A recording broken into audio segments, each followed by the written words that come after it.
There are a bunch of us, as it were, who are incarcerated or in situations where it seems there's no hope of getting out of the situation.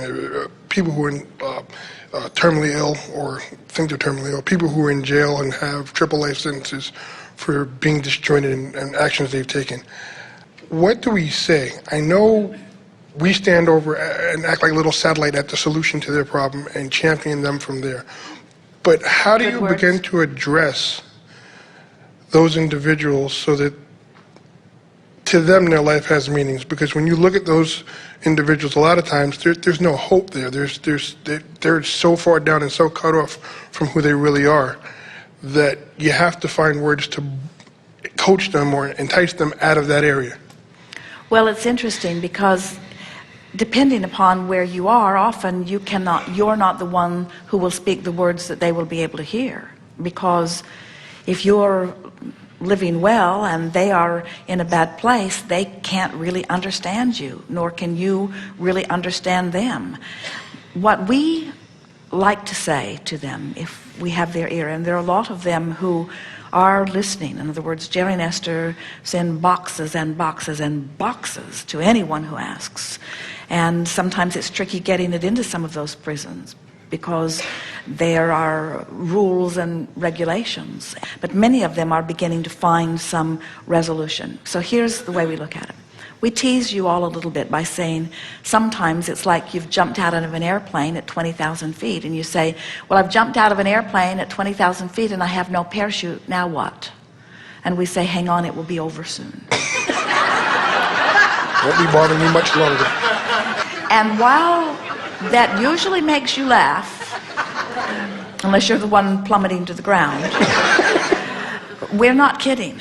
If you really are at that place where you have no more belief, even a little, in your ability to come into alignment or to feel better, then you will have your death experience. In other words, when you really feel that way, Source will call you to alignment. Source is always calling you to alignment. And the question is, when you're being called to alignment, sometimes the path of least resistance is to reemerge into non-physical, and sometimes the path of least resistance is to find something along your physical trail that allows it. But in any case, it's fine, you see. Let's take the subject of someone who is terminally ill. First of all, we say to everyone unequivocally that there is no disease from which you cannot find recovery, because there is nothing that doesn't produce desire, and there's no desire that can't be satisfied once you come into alignment with it. But we certainly understand how far away from that alignment some people are. And we're not heartless in this. We don't suffer about people making their transition because we have the advantage, as you pointed out to us, of knowing what it's like. It's another really good thing about already being dead. You don't worry about dying. In other words, when you know that you are eternal and you know everyone else is, then the death thing doesn't hold the trauma and drama that it does for the rest of you. If we were visiting with someone who was incarcerated, someone who really does have that sentence which says that if things go the way they look like they're going, they will never be released, we would say to them, and really mean it, that what life is for everyone, no matter where they are, is about the juncture between the vibration of who they really are and who they're being in the moment. And that this emotional journey is the journey that you've all come forth to live, more than the physical, tangible, walk along the earth journey. And that there are people who are living in the most luxurious of environments who are miserable.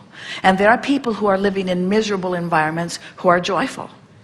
And we would say, and hardly anybody wants to hear it, you just got to make the best of where you are. And then we launch into the same story that we tell everyone, no matter where they are. You are where you are. You are where you are, and where you are has to be enough. It has to be all right, because you are where you are. And from where you are, whether you are it in jail, whether you are it in Tahiti, whether you are it in a seminar like this, whether you are it in a classroom in a school where you're feeling as much bondage as if you were in jail. In other words, no matter where you are where you are, and you have only these two choices from where you are. These choices only. You can find a thought that has a little relief power in it, or a thought that restricts the relief. In other words, you can feel a little better or a little worse no matter where you are. And if you get it, that this powerful now, where the junction of you and you meet somewhere along this vibrational continuum, if you are determined to find the thought now that feels a little better and the thought now that feels a little better, there are people who deliberately make things worse than they are. You know them. You tell them a story, they'll tell you a reason why it's not as good as you just said that it was. In other words, there are people who deliberately turn upstream every single time, or nearly so, and there are people who deliberately turn downstream. What we've noticed is that people in those life and death extreme situations are more likely to turn downstream than those that are bipping along that don't have the powerful motivation, because in their exaggerated experience they are asking in a stronger way than ever, so their stream is moving faster.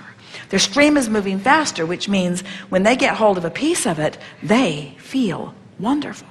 And then we say, especially to those who are experiencing the bondage of jail or the bondage of something ravaging their bodies, freedom only ever has come.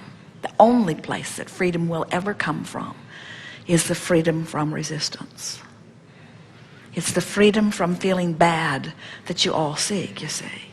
And so we know it seems extreme. Could anyone actually be joyful in jail? And we say, absolutely. The jailers jailed also. In other words, there are a lot of people choosing as vocations things that, when you look at it from your point of view, you think, why would anyone do that? Why would someone choose that job? And there are a lot of them like that. Why would anyone want to be a surgeon, you might say? That's messy business. And we say, you just have to know that people are choosing things for reasons that you cannot know. But everyone has a choice here and now. Feel a little better, feel a little worse. And if you are consistently making the choice to feel a little better and to feel a little better and to feel a little better, no matter where you stand and no matter how anybody else is looking at you, you will find yourself feeling really, really good. And we got to say to you, when you feel really, really, really good and you're in jail, it doesn't matter if you're in jail or if you're out of jail, because you feel really, really, really, really good. You're not really coming with us the way we wanted you to, because the idea of being in jail is pretty abhorrent to most of you. But we really want you to get this, that there isn't anything that anyone wants for any other reason than they think in the having of it they would feel better. You see, there are a lot of people feeling tension. They're all bound up and they're lying in their bed. They're free. No one's going to come and haul them away anytime soon. In other words, but they still don't feel good because they're bound up in the contradiction of their own thoughts. So, to sum it up, there are incarcerated people who are more likely to get unbound from the binding of their own thoughts, and therefore to find the joy of alignment, more likely even than those on the outside. But in the same way that a person who now has a disease has a harder time finding the positive aspects of life, a person in any extreme situation has a harder time finding the positive aspects. But once they do, the success rate can be very, very strong.